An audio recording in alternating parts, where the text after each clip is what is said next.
अस्सलाम वालेकुम dear students, कैसे हैं आप। मैं हूं प्रोफेसर फैसल रिजवान बाल। आज का हमारा टॉपिक है बेन जॉनसन। एक ग्रेट ड्रामाटिस्ट है in the history of English literature. और लिटरेचर के जो स्टूडेंट हैं, अगर आप इस नाम से वाकिफ़ नहीं हैं तो आप यकीनन मार्लो और शेक्सपियर के नाम से भी वाकिफ़ नहीं हैं। अगरचे मार्लो को कहा जाता है नो मार्लो नो शेक्सपियर, तो मेरे ख्याल में इसकी जगह ये भी बनती है कि अगर no Ben Jonson no Shakespeare, क्योंकि बेन जॉनसन का वो मुकाम है जिसने शेक्सपियर को एक इजी वे दे दिया इमोशंस को पोर्ट्रे करने में, एक लाइफ को सिंपैथी के साथ डायरेक्ट करने में। Ben Jonson history of English literature में अगरचे अपनी कॉमेडीज़ की वजह से मशहूर है, लेकिन स्टायर और लाइफ उसके अहम जो हैं वो पार्ट्स हैं।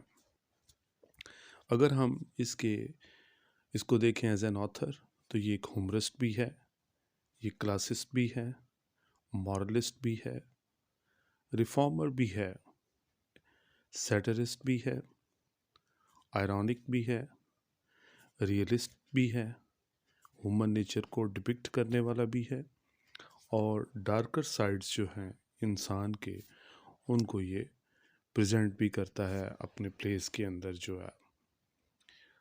अब यहाँ पर जो आप स्क्रीन पे देख रहे हैं डिफरेंट क्वालिटीज़, ये उसके आर्ट का बहुत बड़ा हिस्सा हैं। ये उसके आर्ट की कैरेक्टरिस्टिक्स जो हैं उनको भी कहा जा सकता है। ये रेनेसेंस की जो है ओवरऑल, अगर उसको समराइज़ किया जाए तो ये चीज़ें हमारे सामने आती हैं, क्योंकि रेनेसेंस मेनली ऑथर्स ने इनको डिपिक्ट किया। हम देखते हैं कि ओवरऑल इसके प्लेस के अंदर जो है लाइफ को एक, जिसको कहते हैं, एक ज़िंदा शक्ल में जो है और एनर्जी की शक्ल में पेश किया जाता है। ये अपनी कॉमेडीज़ की वजह से मशहूर है, और इसकी जो फेमस कॉमेडीज़ हैं वो वॉल्पोन है, ये स्टायर है किसके ऊपर, अवराइस के ऊपर, मीनिंग बाय दैट कीना। इसका एक और मशहूर प्ले है साइलेंट वुमेन, इसमें भी स्टायर है। ये तकरीबन कॉमेडी ऑफ मैनर्स के लिए ये रास्ता हमवार करता है। The most famous play the alchemist, ये बेन जॉनसन ने इसमें स्टायर किया, और इस प्ले के अंदर जो है परफेक्ट स्ट्रक्चर जो है एक प्ले का जो होना चाहिए, या आगे जो ड्रामाटिस्ट जो आने हैं in the history of English literature, उनके लिए एक बहुत बड़ा एक रास्ता है, एक रोड मैप है जिसको फॉलो करके आगे जाया जा सकता है। एल्केमिस्ट के बारे में ये कहा जाता है कि ये शेक्सपियर ने काफ़ी हद तक जो है इस प्ले की स्पिरिट जो है अपने प्लेस के अंदर जो है पोर्ट्रे की हुई है। अब स्क्रीन पे आप देखते हैं इसकी जो मेन फेमस कॉमेडीज़ हैं, every man in his humour और every man out of his humour. ये दो इसकी मशहूर ज़माना कॉमेडीज़ हैं।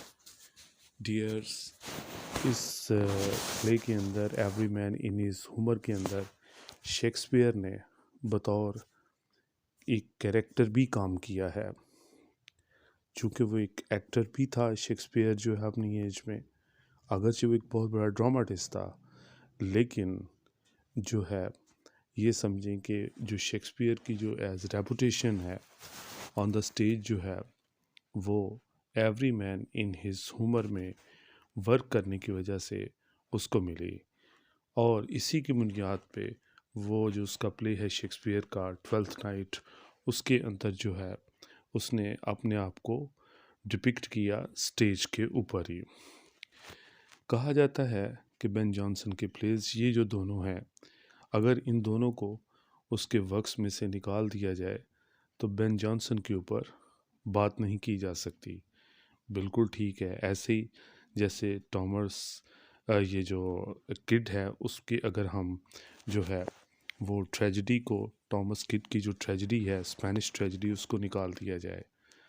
स्पेशलिटी जो है आप स्क्रीन पे जो देख रहे हैं every man in his humour के हवाले से कि अगरचे विलियम शेक्सपियर ने इसमें एक कैरेक्टर को रोल प्ले किया है तो उसमें ज़्यादातर उसने कॉमिक कैरेक्टर जो है उसमें प्रेजेंट किया है अपने आप को।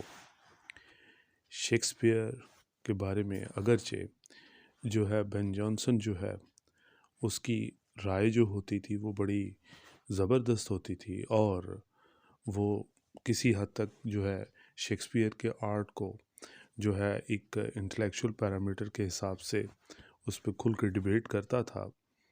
तो कहीं पे ऐसे भी नज़र आता था जैसा कि बेन जॉनसन जो है वो शेक्सपियरियन प्लेस के ऊपर जो है वो स्टायर कर रहा हो, लेकिन शेक्सपियर की वो तारीफ़ करते भी दिखाई देता था। एक बैलेंस शीट थी, एक ऐसे लगता था कि जैसे वो एक इसको यंग बॉय के तौर पे कह के शेक्सपियर को उसके आर्ट की प्रेज़ करता था। अब देखना है कि विजन्स ऑफ बेन जॉनसन क्या है। वो ड्रामे को तो लिखता है लेकिन किन किन एंगल से क्या उसके माइंड में था। अगर हम देखें सबसे पहले तो क्या है, टू रिफॉर्म एलिज़ाबेथन ड्रामा, यानी कि आप सिर्फ पैशंस नहीं है, इसमें इंटेलेक्ट भी है, इसमें इमेजिनेशन नहीं है, इसमें रियलिटी भी है। अब सेकंड जो है, fight against cheap romantic effects. जो चीप रोमांटिक इफ़ेक्ट्स हैं उसने काफ़ी हद तक इसको क्लियर किया ड्रामास में से, चूँकि ज़्यादातर इमोशंस की बातें होना शुरू हो गई। शेक्सपियर के प्लेस में अगर हम देखें वो एक रोमांटिक ड्रामा है तो ये एक सोशल ड्रामा हमें दिखाई देता है इसका। टू इंक्लूड रीज़न, इसने रीज़न को शामिल किया। टू ऐड कॉमन सेंस, ताकि रीडर्स जो है कॉमन सेंस ले सकें। डियर्स, ये था आज का हमारा lecture. Thank you so very much. अस्सलाम वालेकुम।